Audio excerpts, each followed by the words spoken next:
Praise the Lord. 63వ కీర్తన 7వ వచనం. నీవు నాకు సహాయుడవై ఉంటివి, నీ రెక్కల చాటున శరణజొచ్చి ఉత్సాహధ్వని చేసేదను. చాలా సందర్భాల్లో మన జీవితంలో మనకు ఎవరైనా సహాయం చేస్తారా అని ఎదురు చూస్తూ ఉంటాం కదా. కుటుంబ జీవితంలోనైనా, వ్యక్తిగతంగానైనా, లేక ఆయా రకాల పనులలో, వ్యాపారాల్లో, ఉద్యోగాల్లో సహాయం కొరకు మనము ఎదురు చూస్తూ ఉంటాం.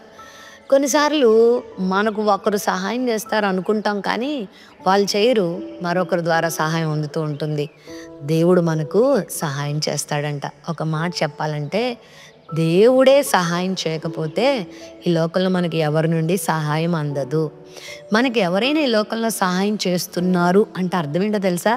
దాని వెనకాల ఆయన హస్తం ఉందని అర్థం. అదొక ఆర్థిక సహాయం కావచ్చు, ఒక వస్తు సహకారం కావచ్చు, లేదా ఒక మాట సహాయం కావచ్చు. అది ఏ రకమైన సహాయమైనా కావచ్చు.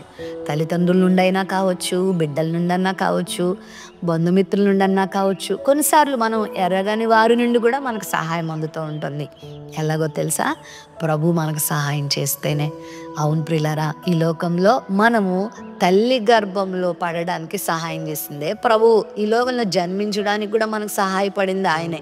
ఈ రోజు వరకు బ్రతికి ఈరోజు వాగ్దానం వీక్షిస్తున్నావంటే ఈ సహాయం అందిస్తుంది కూడా ప్రభువే. మన జీవితంలో అన్ని రకాలుగా సహాయం అందించేవాడు దేవుడు అని ఎప్పుడు మర్చిపోవద్దు. కాబట్టి నువ్వు సహాయం కావాలన్నప్పుడు ప్రభువు దగ్గరకు వచ్చి అడిగినప్పుడు, ప్రభువుని వేడుకున్నప్పుడు, ప్రభువుని అర్థించినప్పుడు దేవుని నుండి ఘనమైన సహాయాన్ని నువ్వు అందుకుంటావు. మరి ప్రభువు ఇచ్చే సహాయం మామూలుదా? మనుషులైతే ఏదో వాళ్ళ స్తోమతను బట్టి, వాళ్ళకున్నటువంటి పరిస్థితులను బట్టి సహాయం చేస్తారేమో, కానీ దేవుడే ఈ భూమికి, ఆకాశానికి సృష్టికర్త అయినటువంటి వాడు, సర్వ సంపన్నుడు, శ్రీమంతుడు సహాయం చేస్తే నీకేం కొదువా చెప్పు? అన్ని రకాలుగా నీకు సహాయం చేస్తారు. నువ్వు ఒంటరితనంలో ఉన్నప్పుడు ఆయన నీకు తోడుంటారు. నువ్వు ఆర్థిక ఇబ్బందుల్లో ఉన్నప్పుడు ఆయన నీ అవసరాలు తీరుస్తారు. నువ్వు అనారోగ్యాల్లో ఉన్నప్పుడు నీకు ఆయన ఆరోగ్యం ఇస్తారు. నీవు కృంగిపోయినప్పుడు నిన్ను ధైర్యపరుస్తారు.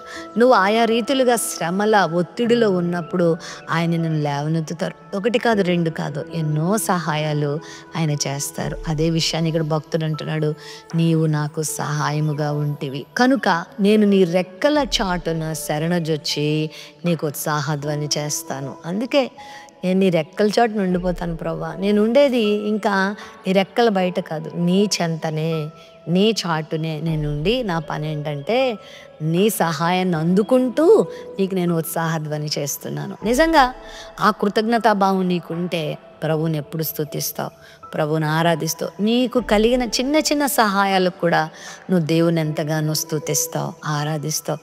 కంటికి రెప్పలా ఆయన మనల్ని అనుక్షణం కాపాడుతున్నారు. మన ప్రయాణాలలో, మన పనులలో, మన కార్యములలో, మన ఆలోచనలలో, సమస్తంలో కూడా దేవుడు తన సహాయం మనకు అందిస్తున్నారు. కాబట్టి మనం ఆయనకి ఉత్సాహధ్వని చేయాలి, ఆయన మనం ఆరాధించాలి, ఆయన కొరకు బ్రతకాలి, ఆయన సేవ చేయాలి. ఆయన మీద మనం సణుక్కోకూడదు, ఆయనను దుఃఖపెట్టకూడదు, ఆయనకు దూరంగా తిరగకూడదు. నేను ఎలా ఆయన ఆనందింపచేయగలనా, నేను ఎలా ఆయన స్తుతించగలనా, సన్నుతించగలనా అనే విషయం మీద దృష్టి పెట్టి ఆయన కొరకు నువ్వు జీవించినప్పుడు ప్రభు సంతోషిస్తారు. గొప్ప సహాయం నువ్వు అందుకుంటూ ఉంటావు.